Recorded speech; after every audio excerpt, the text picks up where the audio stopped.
মাঝো হাজরিন, আজকের প্রধান অতিথি মহোদয়,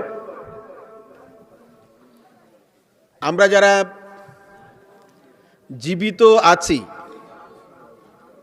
জীবিত মানুষদের কর্তব্য মৃতদের জন্য কি, বা জীবিতরা মৃত ব্যক্তির জন্য কি দায়িত্ব কর্তব্য রয়েছে এ ব্যাপারে বয়ান পেশ করেছেন। আজকে যেহেতু ইসালে সব মাহফিল সম্পর্কে আমি অতি সংক্ষেপে দু একটি কথা বলবো। ওমা তৌফিক ইল্লা বিল্লাহ, আলাইহি তাওয়াক্কালতু ওয়া ইলাইহি উনীব। মাঝো হাজরিন, ইসালে সব এটা আরবি শব্দ, এটার বাংলা অর্থ হচ্ছে সওয়াব পৌঁছানো। ইসালে সওয়াবের বাংলা অর্থ হলো পুণ্য কাজের প্রতিদান পৌঁছানো। আমরা যেটাকে সওয়াব বলি, নেক কাজের প্রতিদান, এটা পৌঁছানোকে বলা হয় ইসালে সওয়াব। অর্থাৎ একজন জীবিত মানুষ তার যে কোনো নেক কাজ জীবিত মানুষের উদ্দেশ্যে অথবা মৃত মানুষের উদ্দেশ্যে পৌঁছাবার যে প্রচেষ্টা, যে অনুষ্ঠান, সেটা হলো ইসালে সওয়াব। বোঝা গেছে? আমরা যারা জীবিত আছি, আমাদের যে কোনো নেক কাজ আমাদের জীবিতদের জন্য অথবা মৃত ব্যক্তির জন্য পৌঁছে দেওয়ার যে মাধ্যম, যে ব্যবস্থা, যে অনুষ্ঠান, সেটা হলো ইসালে সওয়াব মাহফিল। ইসালে সওয়াব মাহফিল এটা একটা বৈধ বিষয়, এটা অনেক আগেই একটা মীমাংসিত বিষয়, তারপরে এই নিয়ে কথাবার্তা হয়। আমরা সবাই হানাফি মাযহাবের মানুষ। মাযহাব জানেন তো? মাযহাব কয়টা? 4টা। কিন্তু এক শ্রেণীর মানুষরা বের হয়েছে যারা নিজেদেরকে আহলে হাদিস দাবি করে, তারা মাযহাব মানে না। নাউজুবিল্লাহ মিন যালিক। যারা আহলে হাদিস তারা বলে আমরা মাযহাব মানি না, কিন্তু তাদেরও একজন ইমাম আছে। তাদের ইমামের নাম হলো আলবানী, তাদের ইমামের নাম হলো ইবনে তাইমিয়া। নাসিরউদ্দিন আলবানী এবং ইবনে তাইমিয়া তাদের ইমাম। আর তারা বলে আমরা ইমাম মানি না, মাযহাব মানি না। এই আহলে হাদিসরা মাযহাবকে যারা অনুসরণ করেন, আমরা যারা মাযহাব মানি, আমাদেরকে মুশরিক মনে করে। নাউজুবিল্লাহ মিন যালিক। তো 4 মাযহাবের ইমামদের মধ্যে সবচেয়ে বড় ইমাম যিনি, তিনি হচ্ছেন ইমাম আবু হানিফা রাহিমাহুল্লাহু তাআলা। ইমাম আবু হানিফার নাম শুনছেন? ইমাম আবু হানিফা রহমতুল্লাহ আলাইহির এই হানাফি মাযহাবের একজন ইমাম, উনার নাম হচ্ছে ইমাম তাহাউই। ইমাম তাহাউই রহমতুল্লাহি আলাইহি, উনি তার হাশিয়ায়ে তাহাউইর মধ্যে লিখেছেন, ফালিল ইনসানি আন ইয়াজআলা আমালুহু লিগাইরিহি ইনদা আহলি সুন্নাত ওয়াল জামাত সালাতান কানা আও সাওমান আও হজ্জান আও সাদাকাতান আও কিরাআতুল কুরআন আউল আজকার। উনি বলতেছেন যে মানুষ তার নেক কাজ পৌঁছায়া দেওয়ার জন্য যে কাজকর্ম করে, সেটা আহলে সুন্নাত ওয়াল জামাতের মতে বৈধ। সেই নেক কাজ হতে পারে নফল নামাজ, সলাতান নফল নামাজ, আও সৌমান নফল রোজা, আও সাদাকাতান অথবা দান সৎকা, আও হজ্জান অথবা হজ, আও কিরাতুল কোরআন অথবা কোরআন তেলাওয়াত, আউল আজকার অথবা জিকির আজকার। জিকির তো বুঝেন? জিকির বুঝেন না?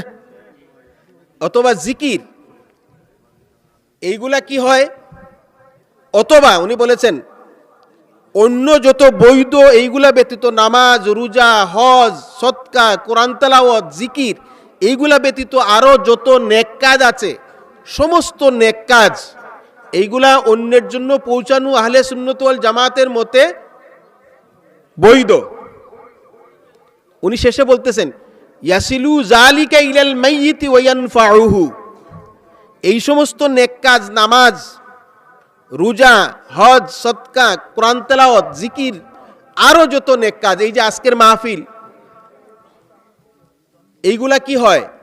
এইগুলার সওয়াব মাইয়িতের কাছে পৌঁছে, ইয়াসিলু যালিকা ইলাল মাইয়িতি, এইগুলার সওয়াব মাইয়িতের কাছে পৌঁছে, ওয়ায়ানফাউহু, আর এই নেক কাজের দ্বারা মাইয়িতগণ উপকৃত হন। সুবহানাল্লাহ।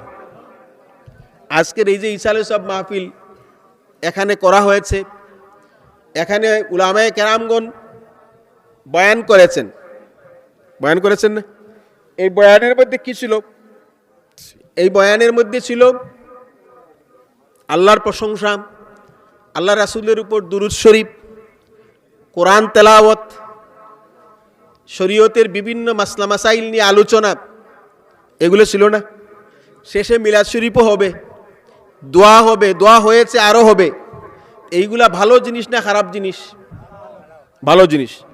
এই আল্লাহর প্রশংসা, কোরআন তেলাওয়াতের সওয়াব, আল্লাহ রাসূলের উপর দুরূদের সওয়াব, এই যে দোয়া হয়েছে, এই দোয়ার প্রতিদান এইগুলা মাইয়িতদের কাছে পৌঁছে, আর মাইয়িতরা এর দ্বারা উপকৃত হন।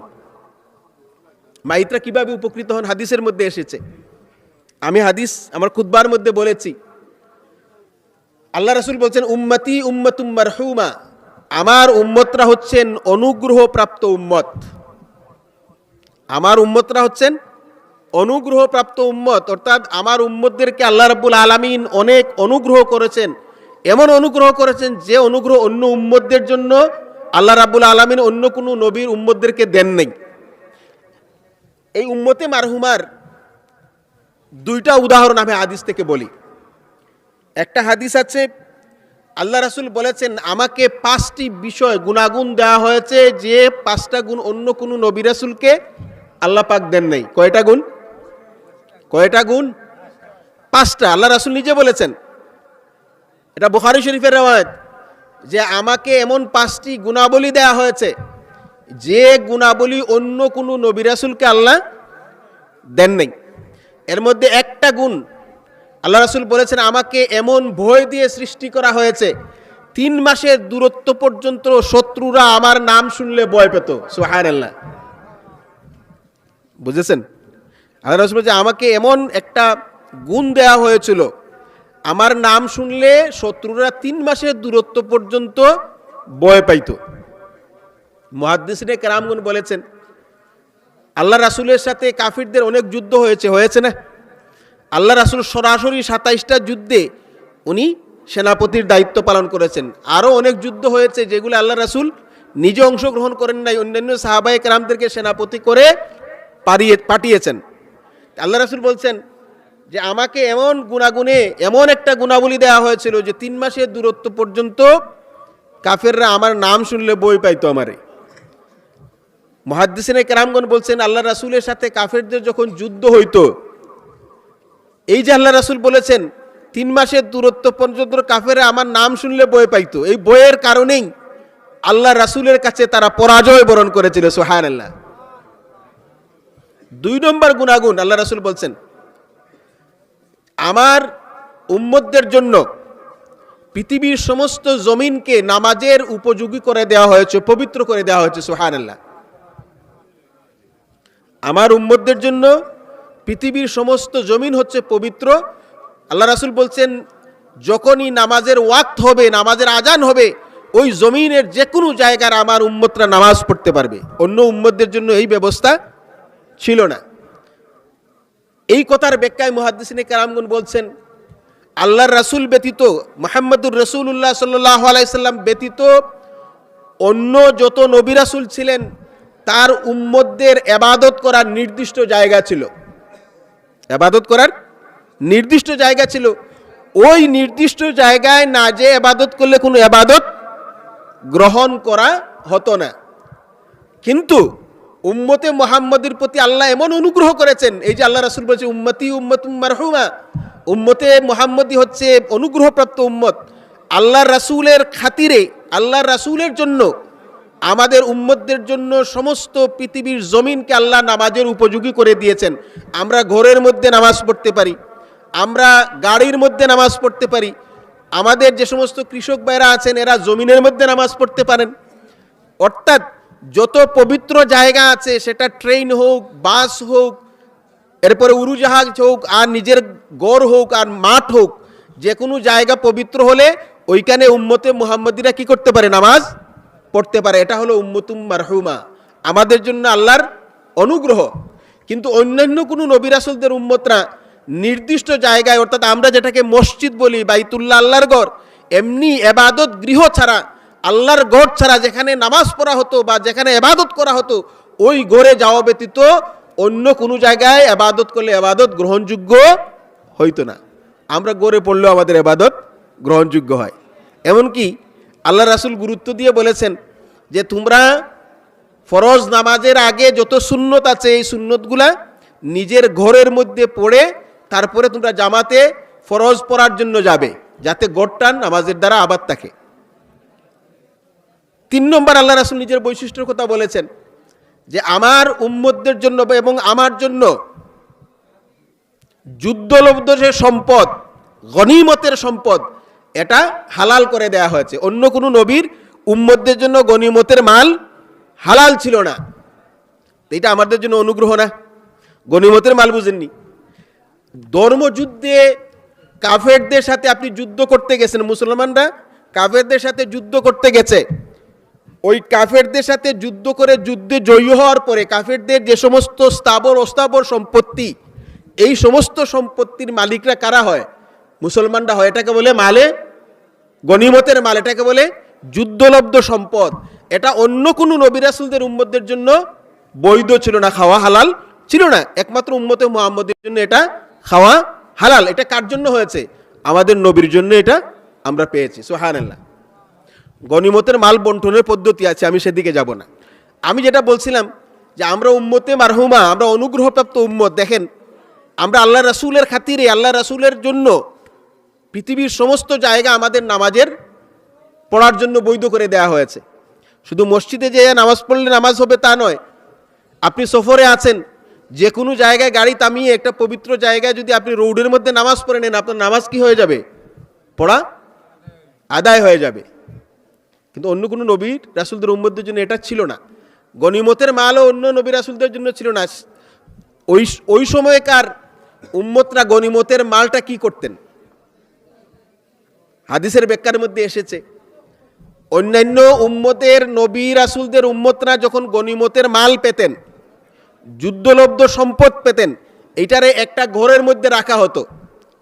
ঘরের মধ্যে রাখার পরে গোড়টা, ঘরে যদি দরজা জানালা থাকতো এটা লাগিয়ে দেয়া হতো, আর আগুন দেয়া হতো, আগুনে এটা জ্বালিয়ে দিত। মানুষের এটা খাওয়া বৈধ ছিল না। এরপর আল্লাহ রাসূল বলছেন আমার জন্য শাফাআত কি করা হয়েছে? আমাকে শাফায়াতের অধিকারী করা হয়েছে। অন্য কোনো নবী রাসূলকে আল্লাহ শাফায়াতের অধিকারী করেন নাই। এটা আল্লাহ রাসূলের 4 নম্বর বৈশিষ্ট্য। শাফায়াতের ব্যাখ্যা বলতে হলে অনেক লম্বা আলোচনা। সর্বশেষে আল্লাহ রাসূল বলছেন অন্যান্য নবী রাসূলকে আল্লাহ রাব্বুল আলামিন তার গোত্রের জন্য, তার জাতির জন্য পাঠিয়েছিলেন, আর আমাকে পাঠিয়েছেন আল্লাহ রাব্বুল আলামিন পৃথিবীর সমস্ত জাতির জন্য। সুবহানাল্লাহ। আল্লাহ রাসূল বলতেছেন ওমা আরসালনাকা ইল্লা, আল্লাহ বলছেন ওমা আরসালনাকা ইল্লা রাহমাতুল লিল আলামিন। আল্লাহ বলছেন যে হে নবী, নিশ্চয় আমি আপনাকে সারা বিশ্ব ব্রহ্মাণ্ডের জন্য আমি রহমত হিসাবে প্রেরণ করেছি। সুবহানাল্লাহ। সমস্ত নবী রাসূলগণ তাদের নিজ উম্মতদের জন্য নবী হিসাবে প্রেরিত হয়েছিলেন, আর আমাদের নবী মুহাম্মদুর রাসূলুল্লাহ সাল্লাল্লাহু আলাইহি ওয়াসাল্লাম সমস্ত বিশ্ব ব্রহ্মাণ্ডের জন্য কি হয়েছেন? নবী হিসাবে প্রেরিত হয়েছেন। আমাদের নবী ছিলেন আমাদের জন্য রহমত হিসাবে। শুধু আমাদের জন্য নয়, এই পৃথিবীতে যত সৃষ্টি রয়েছে, একেবারে ছোট্ট একটা পিপিলিকা থেকে নিয়ে একেবারে ওই যে কি বলে বড় হাতি থেকে নিয়ে আরও যত বড় বড় প্রাণী রয়েছে, সমস্ত প্রাণী থেকে নিয়ে একবারে সমুদ্রের নিচে যে সমস্ত শৈবাল আছে, মাছ থেকে নিয়ে একেবারে শৈবাল পর্যন্ত যত সৃষ্টি পৃথিবীতে আছে, সমস্ত সৃষ্টির জন্য আল্লাহ রাসূল ছিলেন রহমত হিসাবে। সুবহানাল্লাহ। মাঝে হাজরিন, আমি যেটা বলছিলাম, আল্লাহ রাসূল বলেছেন উম্মতি উম্মাতুম মারহুমা, আমার উম্মতরা হচ্ছে অনুগ্রহপ্রাপ্ত উম্মত। তাদখুলু কুবুরহা বিজুনুবিহা, তারা কবরে প্রবেশ করবে গুনাহ নিয়ে। উম্মতে মুহাম্মদীরা কবরে যাবে কি? গুনাহ নিয়ে। পৃথিবীতে এমন কোনো মানুষ আছে যার গুনাহ হয় না? আছে? নাই। একমাত্র নবী রাসূলগণ হচ্ছেন মাসুম। আর যত আমরা মানুষ বলতে যত সৃষ্টি আছি, আমাদের কোনো না কোনোভাবে কি আছে, ভুল ত্রুটি আছে।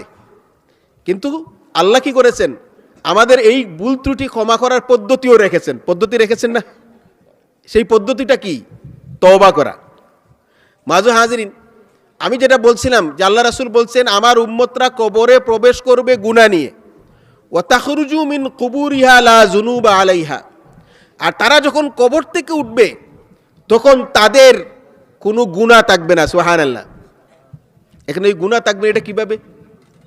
কবরে গুনাহ নিয়ে যাবে, আর কবর থেকে যখন হাসরে উঠবে ওই সময় কোনো গুনাহ থাকবে না। আল্লাহ রাসূল এটার কারণ বলেছেন, কেন গুনাহ থাকবে না? আল্লাহ রাসূল বলেছেন তামহাসু আনহা যুনুবাহা বিইস্তিগফারিল মুমিনিনা লাহা। আল্লাহ রাসূল বলছেন যে কেন কবরের থেকে উঠার সময় গুনাহ থাকবে না, এর কারণ হচ্ছে দুনিয়াতে থাকা অবস্থায় তার যে আত্মীয় স্বজন, তার পরিবারবর্গ, তার ছেলে সন্তান রয়েছে, এরা তার জন্য আমার কাছে ইস্তেগফার করবে, আমার কাছে ক্ষমা চাইবে, ক্ষমা চেয়ে আমার কাছে দোয়া করবে। আমি তাদের এই ক্ষমাকে, তাদের এই ক্ষমা চাওয়াটাকে, এই দোয়াটাকে কবুল করে তাদের সমস্ত গুনাহকে আমি মাফ করে দিব। সুবহানাল্লাহ। মাজু হাজিরিন, আমি হাদিসটা বলার উদ্দেশ্য হলো আজকে এই যে জিকরুল্লাহ ফাউন্ডেশন অ্যান্ড এডুকেশন ট্রাস্টের আজকের যিনি হচ্ছেন চেয়ারম্যান, আজকের যিনি সভাপতি, উনার আরও 4 ভাই রয়েছেন। উনারা সকলেই কিন্তু প্রতিষ্ঠিত মানুষ।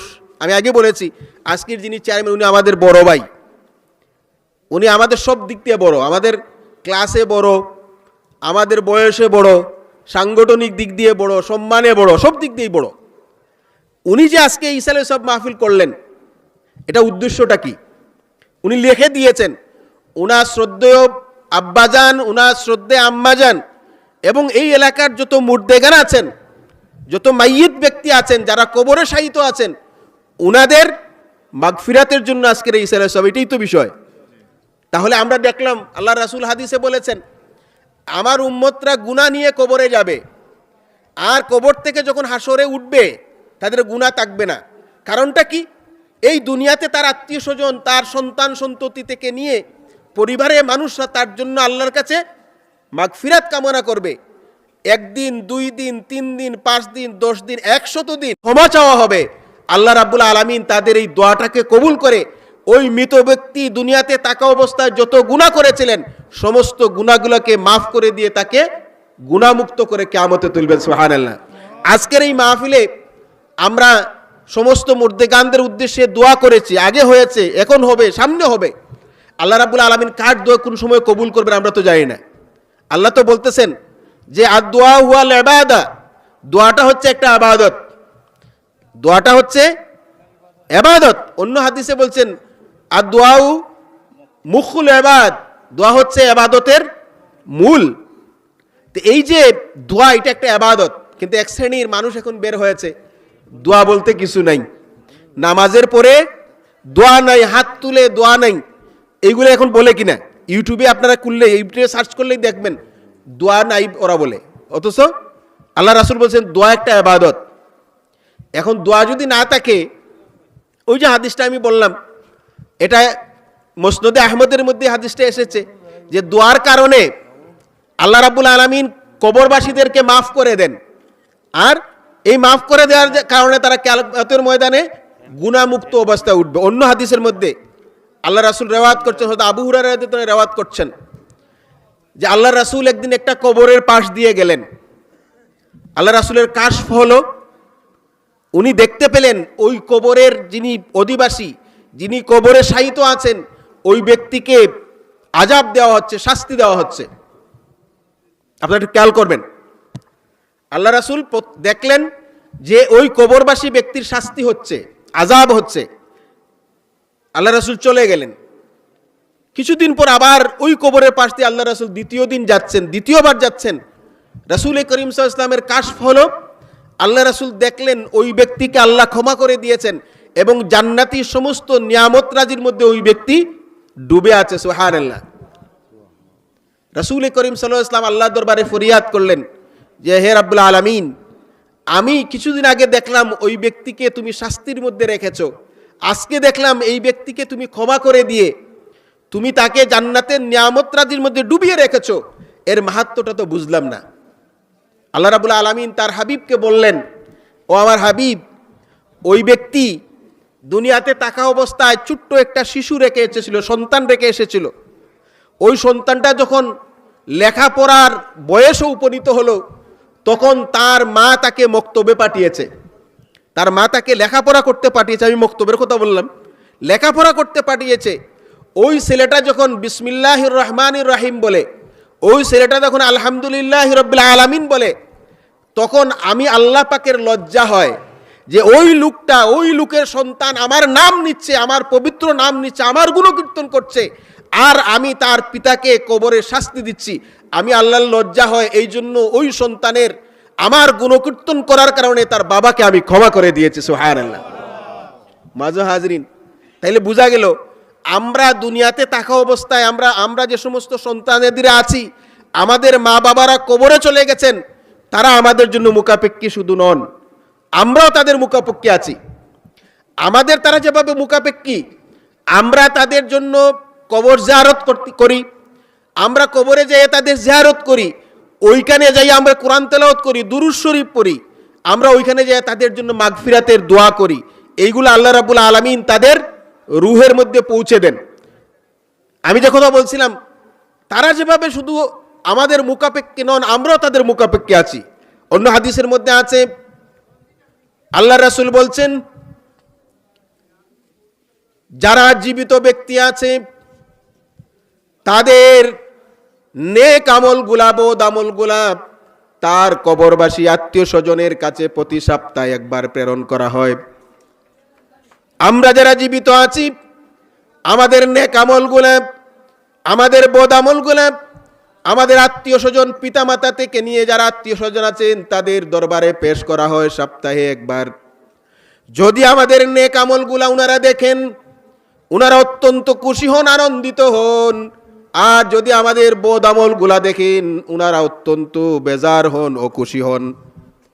এখানেই শেষ নয়, তারা আল্লাহ রাব্বুল আলামিনের কাছে ফরিয়াদ করে বলেন, হে আমাদের রব, আমাদের ওই আত্মীয়কে, আমার ওই সন্তানকে আপনি ততক্ষণ পর্যন্ত মৃত্যু দিবেন না যতক্ষণ পর্যন্ত আপনি তাকে পুরোপুরি হেদায়েত না দিয়েছেন, যে হেদায়েত দিয়ে আপনি আমাদেরকে কবরে পাঠিয়েছেন। সুবহানাল্লাহ।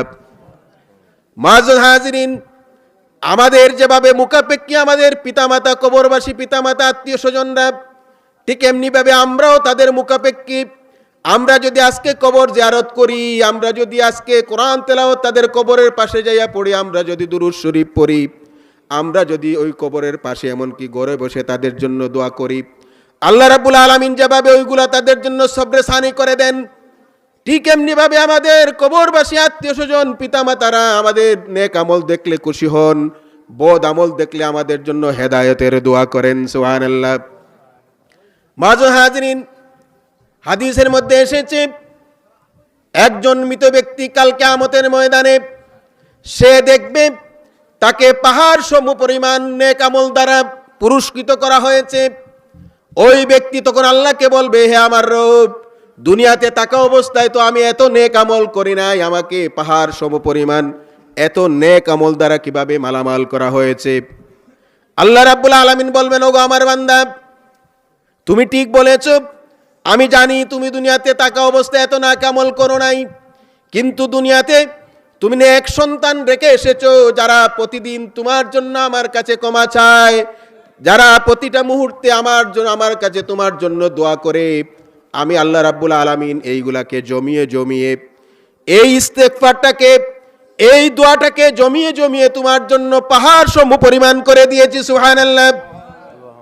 তাহলে এই হাদিস থেকে বুঝতে পারলাম, আমরা যে আমাদের পিতামাতা, আত্মীয় স্বজন, দাদা দাদি, পূর্বপুরুষ থেকে নিয়ে আমাদের অধস্তন আরো যারা কবরে চলে গেছেন, এদের জন্য যে আমরা দোয়া করি, এদের জন্য যে আমরা আল্লাহর কাছে ক্ষমা চাই, এটা বিফলে যায় না।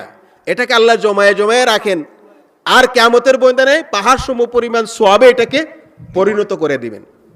মাআযুল হাজিরিন, আমাদের পূর্বপুরুষদের নেক আমল পরবর্তী পুরুষদের জন্য এটা কি হয়? নাজাতের ওসিলা হয় কি না?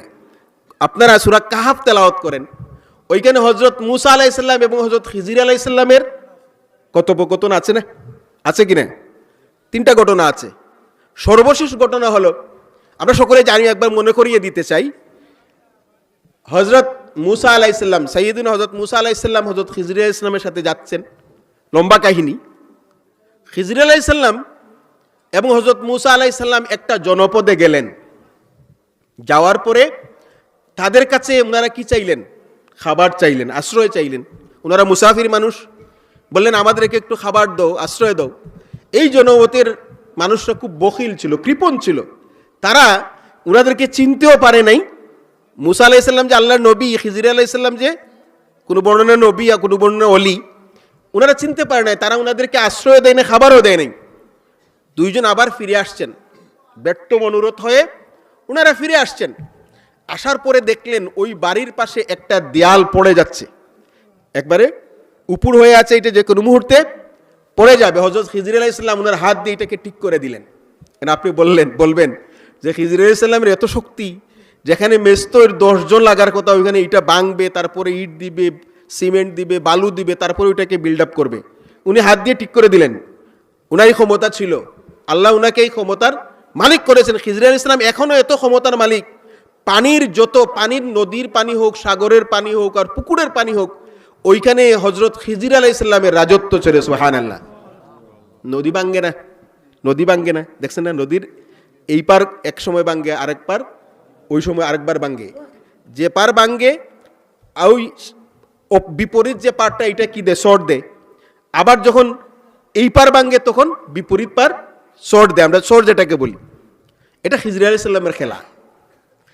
আমাদের পীর মুর্শিদ আল্লামা ফুলতলি সাহেবুল্লাহ রহমতুল্লাহ আলাইহি এই নদী বাঙ্গনের পাশ দিয়ে যদি হাইটে যাইতেন, এই জায়গা আর ভাঙতো না কোনোদিন। সুবহানাল্লাহ। এটা আমি নিজে অনেক জায়গায় উনাকে নিয়ে গেছি। উনি শুধু ওই জায়গা দিয়ে হাঁটছেন আর উনি মনে মনে দোয়া পড়ছেন, পরের দিন থেকে ওই জায়গা ভাঙে না, এবং এখন পর্যন্ত ওই জায়গাগুলো ভাঙতেছে না। খিজির আলাইহিস সালামের সাথে উনার একটা সুগভীর কি ছিল? সম্পর্ক ছিল। তো আমি যেটা বলছিলাম, হযরত খিজির আলাইহিস সালাম যখন এই দেয়ালটাকে সোজা করে দিলেন, সাইয়্যিদুনা মূসা আলাইহিস সালাম আপত্তি করলেন। হযরত মূসা আলাইহিস সালাম আপত্তি করে বললেন যে সাহেব, আপনি যে এইটা বিনা পরিশ্রমে ঠিক করে দিলেন, চাইলে তো এদের কাছ থেকে পারিশ্রমিক নিতে পারতেন, যে পারিশ্রমিক দিয়ে আমরা খাবার টাবার কিনতে পারতাম। সুবহানাল্লাহ। এরা তো আমাদেরকে খাবার দিল না, এরা তো আমাদেরকে আশ্রয় দিল না, খাবার দিল না। আপনি যে তাদের দেয়ালটা ঠিক করে দিলেন, এটার বিনিময়ে তো টাকা নিতে পারতেন, পারিশ্রমিক নিতে পারতেন, বলতে পারতেন তোমরা আমারে খাবার দিবা অথবা টাকা দিবা। আপনি এটা না করে সোজা করে দিলেন। খিজির আলাইহিস সালাম কোনো উত্তর দিলেন না। 3টা ঘটনার পরে হযরত খিজির আলাইহিস সালাম যখন মূসা আলাইহিস সালামকে বললেন যে তুমি আমার সাথে আর থাকতে পারবে না, কারণ তোমার ধৈর্য শক্তি কম, এখন তুমি বিদায় নাও, তুমি তোমার পথে বিদায় নাও, আমি আমার পথে বিদায় নেই। তখন এই 3টা ঘটনা উনি যে করেছেন, 3টা ঘটনার গূঢ় রহস্য উনি বললেন। এই যে ঘটনাটা উনি ঘটিয়েছিলেন, দেয়ালটা সোজা করে দিয়েছিলেন, এইটার উনি যে জবাবটা দিলেন কোরআনের মধ্যে আছে। কোরআনের মধ্যে আল্লাহ রাব্বুল আলামিন বলছেন, ফাআম্মাল জিদারু ফাকানা লিগুলামাইনি ইয়াতীমাইনি ফিল মাদিনাতি ফাকানা তাহতাহু কানজুল লাহুমা ওয়া কানা আবুহুমা সালিহা। সুবহানাল্লাহ। হযরত খিজির আলাইহিস সালাম উনি বলছেন, কোরআনের মধ্যে আল্লাহ বলছেন যে খিজির আলাইহিস সালাম বলছেন যে এই যে দেয়ালটা আমি সোজা করে দিলাম, এই দেয়ালটা ছিল এই শহরের 2জন এতিম বালকের মালিকানাধীন। সুবহানাল্লাহ। আবার কথাটা আরো ভালো করে বুঝেন। উনি বলছেন যে এই দেয়ালের মালিক এই শহরের 2জন এতিম বালক, আর ওয়াকানা তাহতাহু কানজুল লাহুমা, এই দেয়ালের নিচে এই 2 এতিম বালকের জন্য গুপ্ত ধন ছিল। সুবহানাল্লাহ। আর শেষে বলতেছেন ওয়াকানা আবুহুমা সালিহা, আর এই 2 এতিম বালকের পিতা অথবা দাদা অথবা পূর্বপুরুষ কেউ ছিলেন ওলি আল্লাহ। সুবহানাল্লাহ। 3টা কথা। একটা হচ্ছে উনি বলতেছেন এই দেয়ালের মালিক হচ্ছে এই শহরের 2জন এতিম বালক, এই দেয়ালের নিচে 2 এতিম বালকের জন্য ছিল কি? গোপন ধনভাণ্ডার লুকায়িত ছিল। আর এদের বাবা দাদা অথবা পূর্বপুরুষ, আবুহুমা, আবুর ব্যাখ্যা বিভিন্ন আছে, কেউ বলছেন বাবা, কেউ বলছেন দাদা, কেউ বলছেন পূর্বপুরুষ। এদের পূর্বপুরুষ যে কোনো একজন কি ছিলেন? আল্লাহর ওলি ছিলেন। মুফাসসিরিনে কেরামগণ এই আয়াতের ব্যাখ্যার মধ্যে বলছেন, হযরত খিজির আলাইহিস সালাম যে এই দুই বালকের গুপ্তধনকে রক্ষা করলেন, উনার হাত দিয়ে দেয়ালটাকে সোজা করে, উনার উদ্দেশ্য কি এটাই ছিল যে এরা এতিম বালক? বুঝুন না আমার কথাটা। প্রশ্ন করছেন মুহাদ্দিসিনে কেরামগণ যে হযরত খিজির আলাইহিস সালাম যে এই দুই এতিম বালকের সম্পদটাকে দেয়াল সোজা করে রক্ষা করলেন, উদ্দেশ্যটা কি ছিল যে এই দুইজন এতিম বালক এই জন্য? মুহাদ্দিসিনে কেরামগণ বলছেন না, এই জন্য উদ্দেশ্য নয়।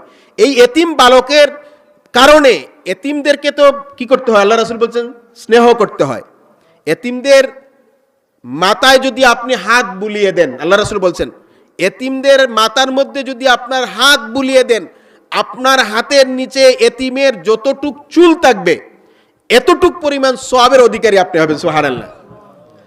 মুহাদ্দিসিনে কেরামগণ বলছেন হযরত খিজির আলাইহিস সালাম ওই দুইজন বালক এতিম হওয়ার কারণে তাদের সম্পদটা রক্ষা করেন নাই, বরং উনি এই দুই এতিম বালকের সম্পদ রক্ষা করেছেন। তাদের পিতা অথবা তাদের দাদা একজন ওলি আল্লাহ ছিলেন, ওই ওলি আল্লাহর খাতিরে উনি ওনাদের সম্পদটাকে রক্ষা করেছেন। সুবহানাল্লাহ। মুহাদ্দিসিনে কেরামগণ আরো বলছেন যে ওই এতিম দুই বালকের ষষ্ঠ ঊর্ধ্বতন পুরুষ, দাদা, বাবা, দাদা, ফৈরদাদা, এর বাদে দাদা, এর বাদে ফৈরদাদা, এর বাদে ফৈরদাদা, 6 নম্বর যে দাদা ছিলেন, ফৈরদাদা ছিলেন, উনি আল্লাহর ওলি ছিলেন। এই ওলির খাতিরে হযরত খিজির আলাইহিস সালাম ওই দুই এতিমের সম্পদটাকে উনি রক্ষা করেছিলেন। সুবহানাল্লাহ। এই জন্য আমি বলছিলাম যে ওলি আল্লাহর খাতিরে, নেককার মানুষদের খাতিরে আল্লাহ রাব্বুল আলামিন তার পরবর্তী প্রজন্ম যারা, আল্লাহ রাব্বুল আলামিন তাদের পরবর্তী যারা সন্তানাদি রয়েছে এদেরকেও কি করেন? উপকৃত করেন। উপকৃত করেন, করছেন না? যে উনার ওই দুই এতিমের 6 নম্বর পূর্বপুরুষ ছিলেন একজন ওলি আল্লাহ। অন্য মুহাদ্দিসিনে কেরামগণ বলছে দাদা ছিলেন ওলি আল্লাহ, অন্য মুহাদ্দিসিনে কেরামগণ বলছে তাদের বাবা ছিলেন ওলি আল্লাহ। এদের এই ওলি আল্লাহর খাতিরে এতিমের সম্পদটাকে খিজির আলাইহিস সালাম কি করেছেন? রক্ষা করেছেন। তাইলে আমরা যারা আছি, আমাদের পূর্বপুরুষ, আমার দাদা, আমার বাবা, আমার পৈরদাদা যদি নেককার মানুষ হন, নেককার মানুষ শুধু ওলি আল্লাহ হলে তো নেককার নয়। যারা আগেকার যুগের মানুষ অত্যন্ত সহজ সরল ছিলেন, আমরা না এখন খুব পেশালো মানুষ হয়েছি। আগেকার মানুষরা কি করতেন? কৃষি কাজ করতেন। ওনারা ফজরের নামাজ পড়তেন, কেউ ঘরের মধ্যে পড়তেন, কেউ জামাতে মসজিদে যায়। আগের করে মসজিদগুলো এত সুন্দর ছিল না, টল্লার মসজিদ ছিল, উপরে টিন ছিল, ওইখানে যাই ওরা নামাজ পড়তেন। এরপরে কি গরু নিয়ে ক্ষেতের মধ্যে যাইতেন, হাল নিয়ে ক্ষেতের মধ্যে যাইতেন। ওনারা আবার ঘরের মধ্যে ফিরে আসতেন। জোহরের নামাজ ওনারা হয়তো জামাতে পড়তেন বা ঘরের মধ্যে পড়তেন। এবার 5 ওয়াক্ত নামাজ কিন্তু তাদের খুব পাবন্দি ছিল। রোজা কেউ কোনোদিন ছাড়েন নাই। মানুষের প্রতি কোনো হিংসা তাদের ছিল না, মানুষের প্রতি কোনো বিদ্বেষ ছিল না, কোনো সুকলকুরি ছিল না, ওনারা মিথ্যা কথা বলতেন না। এই জন্য আগেকার মানুষরা কি ছিলেন? খুব ভালো মানুষ ছিলেন। কোরআনে আছে ওয়াস-সাবিকুন আস-সাবিকুন উলাইকাল মুকাররাবুন। আল্লাহ বলছেন আগের যারা গেছেন এরা ভালো আছিলেন, আর যত পিছনের দিকে যাওয়া হচ্ছে আমরা কি হচ্ছি? এত খারাপ হচ্ছে। এই জন্য সবাই যে খারাপ তা তো না। মাজা হাজরিন, আবার কথা আমি শেষ করব, যেহেতু আমাদের শ্রদ্ধেয় ইকোর্সের প্রিন্সিপাল মহোদয় উনি আমাদের ভাইস চেয়ারম্যান সাহেব আসছেন, শুক্রিয়া। আমাদের বর্তমান ভাইস চেয়ারম্যান সাহেব জনাব লালন সাহেব উনি এসেছেন, আমরা ওনাকে মুবারকবাদ জানাচ্ছি। আমি আমার আলোচনা দীর্ঘ করব না, আমি 2টা উদাহরণ দিয়ে শেষ করব। আমরা যে কবর জিয়ারতে যাই কোরআন তেলাওয়াত করি কিনা? আমরা কবর জিয়ারতে যাই প্রথমে আমরা জিয়ারত করি না? এরপরে আমরা কবর জিয়ারতের কিছু সিস্টেম আছে, যেমন সূরা তাকাসুর পড়ি, সূরা ফাতিহা পড়ি একবার, তারপরে সূরা ইখলাস 3 বার পড়ি, দুরূদ শরীফ পড়ি না, ইস্তিগফার পড়ি কিনা? এরপরে আমরা দোয়া করি। এখন কবরের পাশে যাইয়া কোরআন তেলাওয়াত করলে এর সওয়াব মাইয়িত ব্যক্তিরা পান কিনা? এটা পান কিনা আমি হাদিস থেকে বলবো। এইটা একটা কথা বলবো, আর একটা কথা বলে আমি শেষ করব। আল্লাহ রাসূল নিজে বলেছেন, হযরত আনাস রাদিয়াল্লাহু আনহু এর riwayat, মুসনাদে আহমদে এই হাদিসটা এসেছে আল্লাহ রাসূল বলছেন যে তোমরা যখন কোনো কবরের পাশে যাবে তখন তোমরা সূরা ইয়াসিন কবরের পাশে তেলাওয়াত করবে। আল্লাহ রাসূল বলছেন তোমরা যখন কোনো কবরের পাশ দিয়ে যাবে সূরা ইয়াসিন তোমরা তেলাওয়াত করবে। এই সূরা ইয়াসিনের তেলাওয়াত করার কারণে যিনি তেলাওয়াত করলো তাকেও কি দেওয়া হবে? সওয়াব দেওয়া হবে। আর ওই কবরবাসী মাইয়িতের যদি উনি শাস্তির মধ্যে থাকেন তার শাস্তিকে হালকা করে দেওয়া হবে। সুবহানাল্লাহ। দেখেন দুইটা জিনিস, যিনি তেলাওয়াত করলেন উনিও সওয়াব পাবেন। সওয়াব পাবেন না? কোরআন তেলাওয়াতের সওয়াব কিভাবে পাওয়া যায়? কোরআন শরীফের একটা হরফ যদি বিশুদ্ধভাবে তেলাওয়াত করা হয় তাহলে 10টা সওয়াব পাওয়া যায়। সুবহানাল্লাহ। একটা হরফ বিশুদ্ধভাবে তেলাওয়াত করলে 10টা সওয়াব পাওয়া যায়। এখন আমরা যদি আলহামদুলিল্লাহ পড়ি, আলহামদু পড়ি, আলহামদুর মধ্যে কয়টা অক্ষর? হামজা, লাম, হে, মিম, দাল, 5টা। আলহামদু যদি আমরা শুদ্ধ করে পড়ি, আলহামদু পড়লে হবে না, আলহামদু পড়তে হবে। আমরা যদি এই আলহামদু শব্দটা শুদ্ধ করে পড়ি তাহলে আল্লাহ রাসূলের হাদিসের ভাষ্য মতো আমরা 50টা নেকির অধিকারী হলাম। আল্লাহ রাসূল বলছেন যে তোমরা ইয়াসিন যদি কেউ সূরা ইয়াসিন তেলাওয়াত করে, এই ইয়াসিনের প্রত্যেকটা হরফের বিনিময়ে ওই তেলাওয়াতকারী এক একটা 10টা করে সওয়াব পাবে। আর ওই কবরবাসী যাদের কবরের পাশে এই সূরা ইয়াসিন তেলাওয়াত করা হলো, এই কবরবাসীরা যদি আযাবের মধ্যে থাকেন তাহলে তাদের আযাবটাকে কি করা দেওয়া হবে? হালকা করে দেওয়া হবে, শিথিল করে দেওয়া হবে। সুবহানাল্লাহ।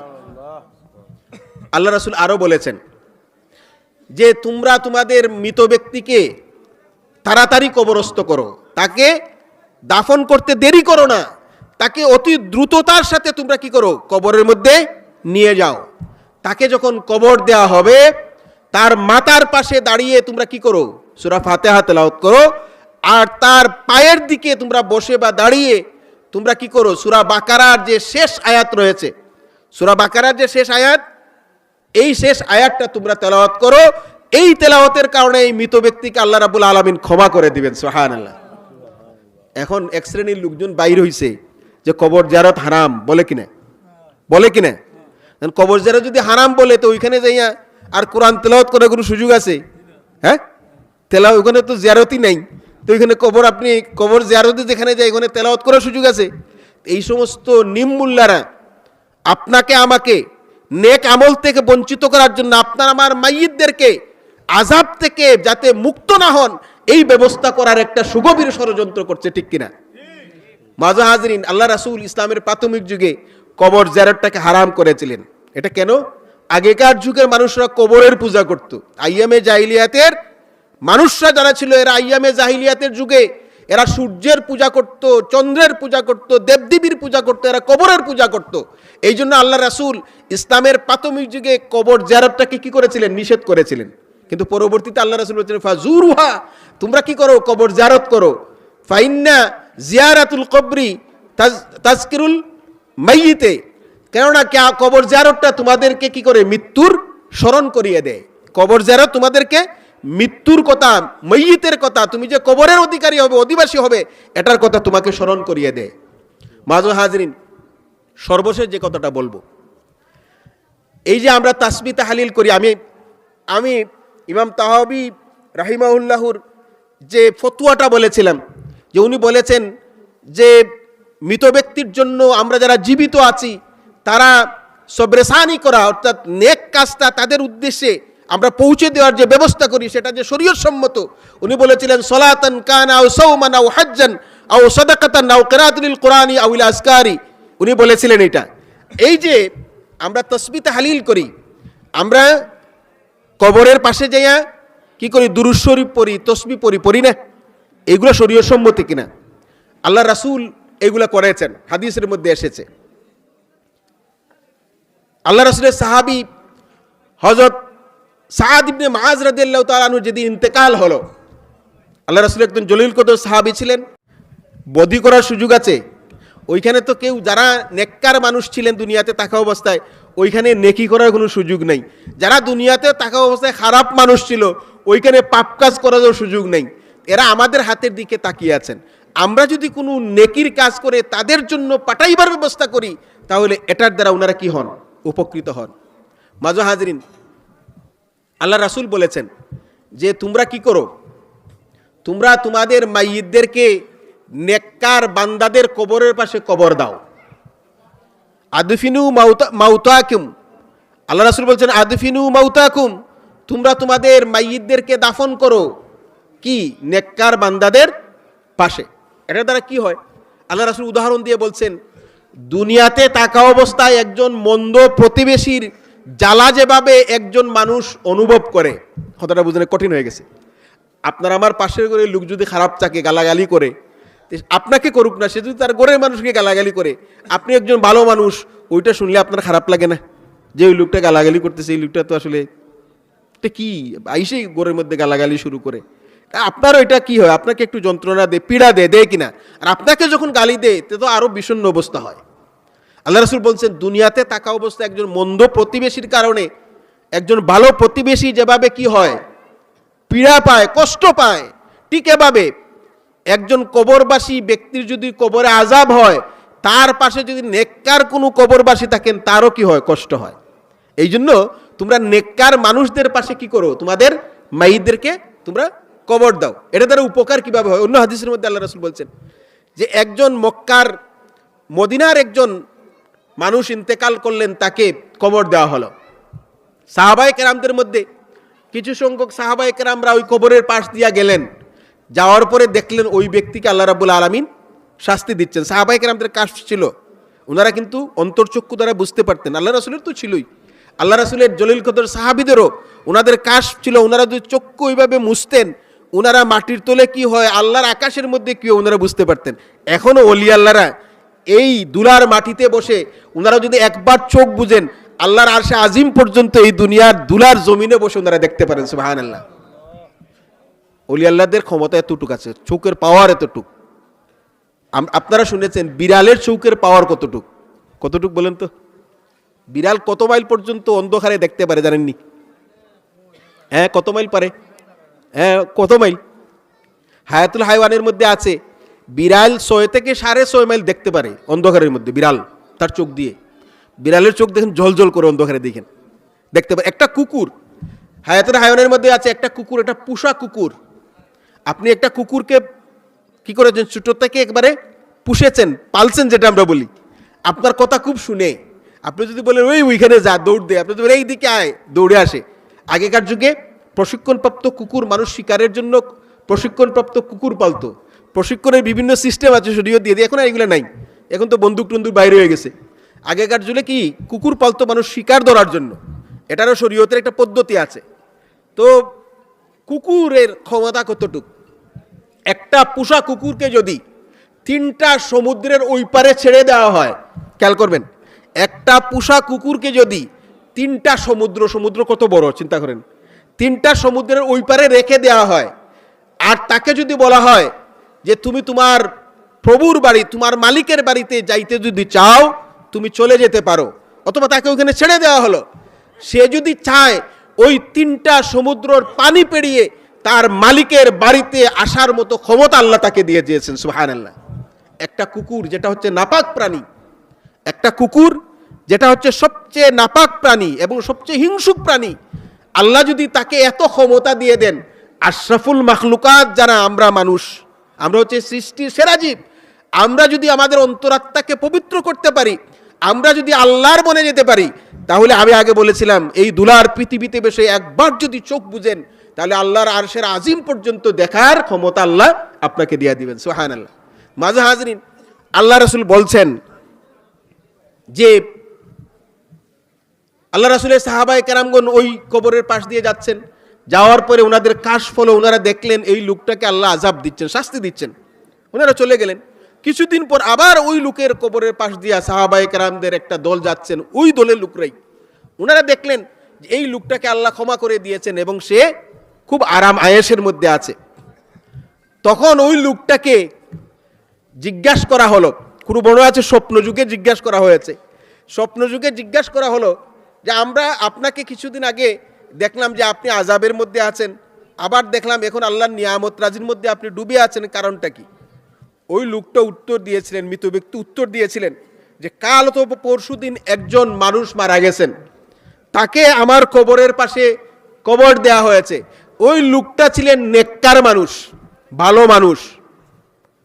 এই কথাটাকে আরেকটা কথা বলি, হাদিসের মধ্যে এসেছে, মানুষ যখন মারা যায়, ওই লোকটা যদি ভালো মানুষ হয়, তাহলে পৃথিবীর প্রত্যেকটা অংশের মাটি আল্লাহর কাছে ফরিয়াদ করে যে হে রাব্বুল আলামিন, এই নেককার মানুষটাকে আপনি আমার মধ্যে দাফন করুন, সুবহানাল্লাহ। আর বিপরীত, যদি কোনো কাফের মারা যায়, কোনো বদকার পাপী মানুষ মারা যায়, তাহলে দুনিয়ার প্রত্যেকটা অংশের মাটিরা আল্লাহর কাছে ফরিয়াদ করে বলে, আল্লাহ এই বদকার মানুষটাকে, এই পাপী মানুষটাকে আপনি আমাদের থেকে দূরে রাখুন, আমাদের মধ্যে তাকে সমাহিত করবেন না, কবরস্থ করবেন না। এখন মাটি ভালো মানুষের জন্য আল্লাহর কাছে তারে দাফন করার জন্য প্রার্থনা করে, আর মন্দ মানুষ যাতে তার মধ্যে দাফন না হয় আল্লাহর কাছে কি করে? ফরিয়াদ করে। বাদ মানুষের জন্য মাটিও কি চায়? আল্লাহর কাছে পানা চায়। আর ভালো মানুষের জন্য মাটি কি চায়? তার সুহবত নেওয়ার জন্য আল্লাহর কাছে কি চায়? আল্লাহর কাছে প্রার্থনা করে। ওইখানে যে কথাটা বলছিলাম, এই লোকটা বললেন যে গতকাল অথবা পরশুদিন একটা ভালো মানুষ মারা গেছেন, তাকে আমাদের পাশে কবর দেওয়া হয়েছে। ওই লোকটা আল্লাহ রাব্বুল আলামিনের কাছে ফরিয়াদ করেছেন যে আল্লাহ, আপনি তো আমাকে নিজ দয়াগুণে ক্ষমা করে দিয়ে আমাকে কি করেছেন? কবরের শান্তি দান করেছেন, কবরে আপনি আমাকে পুরস্কৃত করেছেন। আমি চাই আমার আশেপাশের 40 জন মানুষকে আপনি আমার মতো করে ক্ষমা করে দিয়ে আপনার অনুগ্রহের মধ্যে সামিল করেন। উনার এই দোয়াটা আল্লাহ কবুল করেছেন। এই 40 জনের মধ্যে আমি অদম একজন পড়েছি, এই জন্য আমাকে আল্লাহ মাফ করে দিয়ে আমাকে জান্নাতের নিয়ামত রাজি দিয়ে পুরস্কৃত করেছেন, সুবহানাল্লাহ। এই জন্য আল্লাহ রাসূল বলছেন, আদফিনু মাউতাকুম, তোমরা তোমাদের মাইয়িতদেরকে কি করো? ভালো মানুষের পাশে কবর দাও। আমরা শাহজালাল রহমতুল্লাহ আলাই, শাহপরান রহমতুল্লাহ আলাই মাজারের পাশে মানুষদের কবর দেন কিনা? হ্যাঁ, কেউ কেউ দেয় জায়গা নেয় এই জন্য, আর কেউ কেউ বরকত লাভের জন্যও দেয়। উদ্দেশ্য দুইটাই আছে। ওই যে আমাদের প্রধান অতিথি বলেছেন, ইন্নামাল আমালু বিন্নিয়ত।